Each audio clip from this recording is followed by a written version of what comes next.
What would you do if you came home one day and you noticed water pouring out the front door of your home? What would you do? Well, obviously, you'd open up the door, try to find out where the water's coming from. So you go inside in the first floor and you look around, and what do you find? You notice that water is coming down the stairs. So you run up the stairs and you try to figure out the source, and you find it. You see it, it's coming out of the bathroom. You run into the bathroom and you go, oh my God, the pipe is busted. And then you think to yourself, I wonder why the pipe busted. So let me go up one more level, up to the third floor. Take a look at the computer for the home that runs the maintenance program. Take a look at the maintenance program. Oh my God, someone changed the maintenance program somehow. And we're putting the wrong stuff down the pipes. That's why the pipe's busted. Let me go back down to the bathroom. I got my septic tank in the closet for convenience. Open up the closet, and sure enough, the septic tank backed up, and it's backing up into the bathroom, and the bathroom's backing up into the house. Now, if you're smart, you change the program, fix the pipe, stop putting the wrong things down your pipe, and then go about cleaning up the mess in case it didn't go away by itself. It may have just drained on out and might not have to do anything. Of course, if the water wasn't very high, but it's going to still do some damage, right? But what do our so-called experts do? Do they even open the door? Sure they do. They open up the door, but they don't go upstairs, upstream, and try to find the cause, the source. Or they don't go one step further to take a look at the belief system. They instead run into the kitchen, grab a bunch of towels and mop in a bucket. They go outside and close the door and start mopping it up. And then some guys out there saying, hey, you're going about that wrong. Let's just dam up the door and we'll keep the water in there. You don't have to worry about mopping it up. We'll block it right here. This is a sad analogy of what our so-called experts do when we have symptoms in the basement of our house. That's the third stage of knowledge for those who are familiar with my special teaching tool, the ultimate schematic. 3 stages of knowledge. Third stage is what we got on the first floor. We got a bunch of water damaging things. And why is it? Well, you go upstairs, you find out the bathroom is flooded.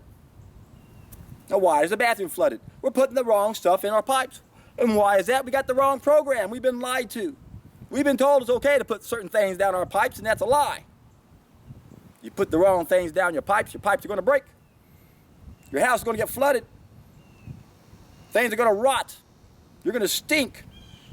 Everything that comes with flooding damage to a house pretty much comes to us when our bathroom overflows.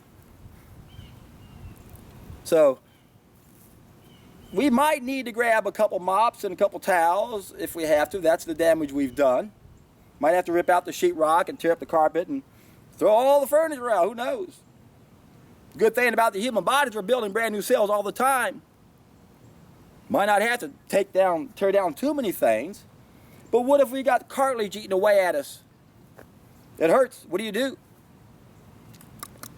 Take some aspirin, some Tylenol-related product. And what does that do? Well, you have to understand how our body works. It's a lock and key communication system. And what our so-called experts do, they're like magicians. They've been trained to be that way. Remember, cause and effect. Don't look at the cause. Don't go upstairs. I'm going to name the effect. And we'll stay down and we'll figure out how to clean up that mess. So that's what they do. Another example, I'm going to lead into that. I'm going to come right back to where I'm at. Would be what happens when we have osteoporosis. We have 2 types of bone cells, osteoblast. They build the cells, osteoclast. They break down the cells. What happens is our hormones get out of balance. We don't make enough progesterone, which is what feeds the osteoblast. And the medical mentality to balance out that equation out, well, we'll just kill the osteoclast. So now that's what they're doing, the same thing when it comes to inflammation. Our body has a lock and key communication process. Our body will set out enzymes, COX enzymes. There's COX-1 and COX-2. And what these COX enzymes do is they convert stored fat into prostaglandins. Now we got a hormone that's going to communicate. So Again, it's a lock and key communication system. The keys are the enzymes and the hormones, and then the receptor sites would be the lock. So what do most drugs do? They're inhibitors. They kill the enzymes or the hormones, or they block the locks. That's what most drugs do. So it's a magic act to keep the effect from happening. So most drugs don't let the body communicate to itself. So when we produce COX-2 enzymes, that's the body telling itself that, hey, I've got an injured area down here. We need some inflammation to heal. Remember, inflammation is part of the healing process. And our medical system doesn't understand the disease process or the healing process, which is what disease is. The symptom is the body trying to heal itself. Inflammation, the body trying to heal itself. Two fluids to the rescue, redness and swelling with inflammation. That's what the body's doing. So what our system does with drugs is they don't let the body communicate, so it won't have that inflammation. The problem with these COX-2 inhibitors that they've come out with, things like aspirin and Tylenol, is they inhibit both COX-1 and COX-2. We need the COX-1 enzymes because it also turns into prostaglandins, and it's used to protect the stomach and the kidneys. That's why we know these drugs cause kidney damage. We also know that Tylenol-related products are the number one cause for acute liver problems. In fact, when you look at what these things do, it destroys the cartilage. It does exactly the opposite of what it's supposed to do, or what they're trying to say it's going to do. Heal us. It's an illusion. That's what all drugs do. Remember that great speech by Russell Trawl, Dr. Russell Trawl in 1862? He tried to warn everybody, or warn the so-called authorities. He gave a speech to the Smithsonian Institute. A lot of high officials were there. And he was saying, look, man, we see what's happening in the war here. Civil War, we've got soldiers coming down with measles because they're living in poor sanitation. Remember, measles is a disease of filth. And that's why those diseases went away when we figured out the problem. But when you're out there fighting a battle, you don't have the luxury to go out into the woods and poop somewhere. So you're basically amongst a lot of fecal matter. And you're going to come down with measles. And if you go to the wrong type of person, they're going to give you some drugs to treat that symptom. And that's going to complicate things, and then you're going to get hemoptysis. That's where you get bleeding of the lungs. They'll give you some drugs for that, then you get typhoid. More drugs for that, and you'll die of consumption. Yet, Dr. Russell Trawl was a natural hygienist. And everyone that understood these principles, all the nurses and physicians, they didn't lose anybody. The measles didn't continue onward, so we know the drugs continue more things. Even Russell Trawl pointed out that young doctors, they have a lot of drugs for just one disease, but the older doctors, they have a lot of diseases for one drug. They see the connection. The young guys don't get it. It's not the solution. Classic example of how drugs make things worse is what I mentioned in my last video about how some people claim aspirin played a role in the 1918 pandemic, because they found out that if you take these poisons while you have a fever, it reduces the fever. That's not a good thing. Inflammation, redness and swelling, two fluids to the rescue. Pain and fever. The fever is part of the remedial process. It's part of the healing process. You don't want to interfere with that. And of course, the fifth symptom I mentioned many times. It's what confuses so many people. It's the impairment of function. But what happened, as I mentioned in my previous video, at the time of this pandemic, is there was a legal battle between who could use the word aspirin, because it was originally patented only for pain, and they didn't know it worked for fever. But when the court case was settled and the telephone was more widespread, everyone was calling everybody up and saying, hey, look, we found a cure for fever. And of course, and the way they found this out was in the First War. When the soldiers came and had fever, they go, boy, we need to get you out there and keep fighting. Here, take this aspirin. And what happens? Hey, fever goes away. 3 days later, they come back. They died of pneumonia. Died of pneumonia. The effect, what's the cause? What's the cause of pneumonia? It's the bathroom backing up. It's always the bathroom backing up. When the lungs are used as what's known as a fontanel, that's an alternative channel of elimination, When there's too much crud in our lymph system, when it's not getting filtered, it's got to back up somewhere. And in the body's wisdom, it usually goes to the nose and sinuses. Those are the colds and flus. Don't blame the germ or the microbe. They're a consequence of what's going on, not the cause of it. If it goes into the lungs, the same thing happens. Now they call it pneumonia. Oh, but it's bacterial pneumonia, viral pneumonia. Bullshit. It's the bathroom backing up. You're not fixing your pipes. You're still putting the garbage in your pipes. And what's worse is we're being injected with things that don't belong inside of us. They bypass our number one defense, our skin. Don't ever let anyone inject anything in you. Unless you're in shock and you're in your intensive care and they got to put some saline solution in you to help alkalize your blood because you're about to die. Otherwise, we're being poisoned by the needle. Murder by injection. Diet injections. That's what Bertrand Russell said. That's how we're going to control the masses. That was in his book published in 1953. Things aren't changing.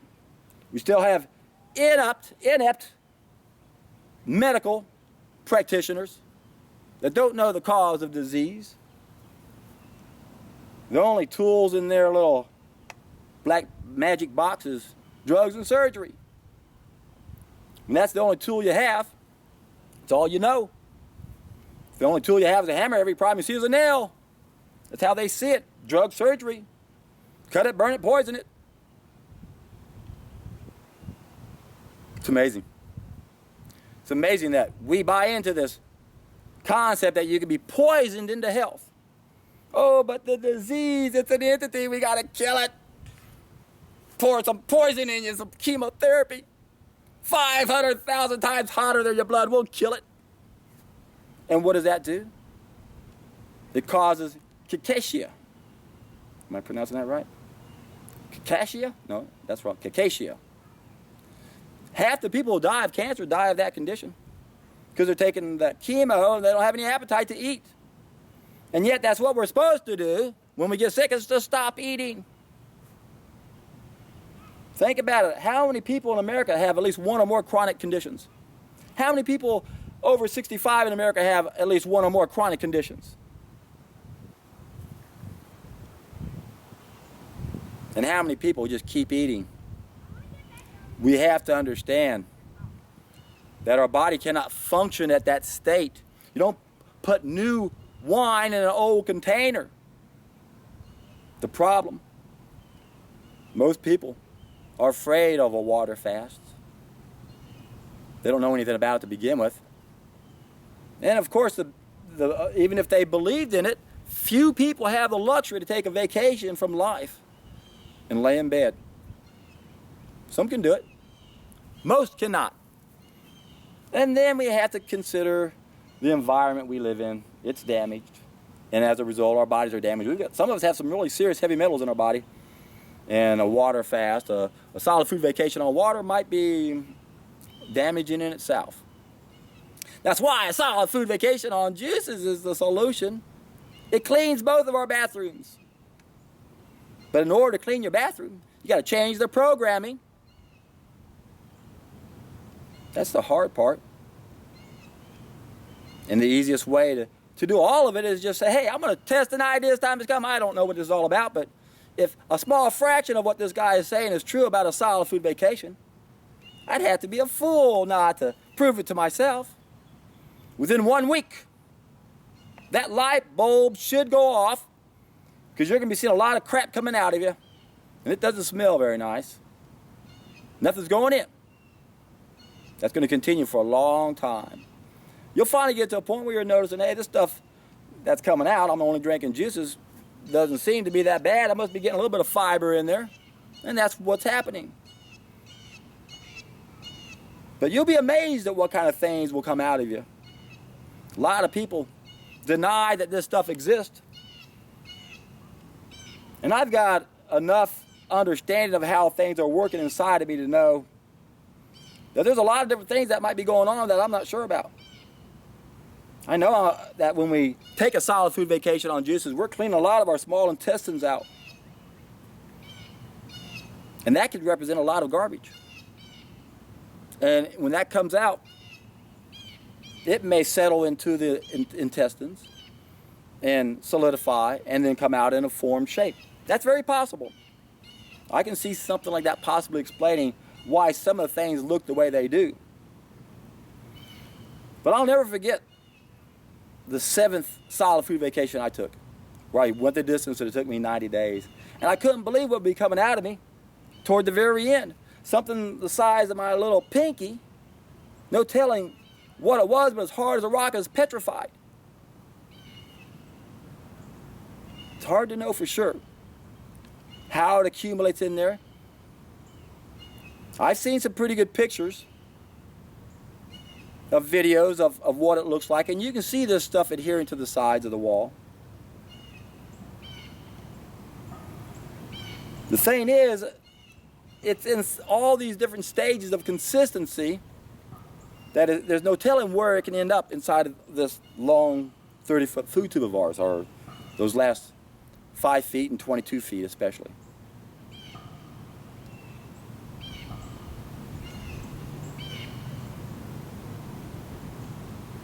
It doesn't really matter, my friends, any of the logistics as far as how this is really working or what. I just seen how this will clean both bathrooms in a way that very few things will. We got to clean the lymph system. Your body's nothing but a bunch of cells, 2 fluids, the kitchen, the bathroom, the blood, the lymph system. The doctors don't look at the bathroom. They don't go upstairs. They look at the blood.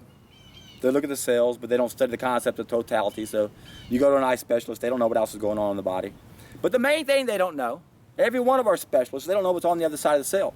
They don't understand the fluid these cells swim in. It's filthy. Our bathrooms are filthy. And our species is a reflection of that. Now, a lot of controversy over that mucoid plaque subject, and I've said many times, I don't like that word. I don't think it's an adequate word to really describe what's going on, because there's such a wide variety of things coming out of it. So for you guys on the hero's journey, I think it's best to find a better word to avoid any confusion and have someone attacking you going, oh, that stuff doesn't exist. All I know is when I did my 7th solid food vacation, 3 months, I went into it with only 9 pounds of fat, 5.8% body fat. So when I lost 20 pounds on the scale, and when I weighed 45 pounds of that evil crap coming out of me, I knew where it came out of. I wasn't taking any psyllium or bentonite to make that happen. I tried the psyllium and bentonite, many a fast afterwards, and it didn't do anything like they claim that it creates this mucoid plaque. So I know that's not what's happening. I don't think it's plaquing on the wall. In fact, I used to use Dr. Walker's version of how to explain this. He said that when you eat the wrong foods, unnatural foods, it goes through the body like a mop.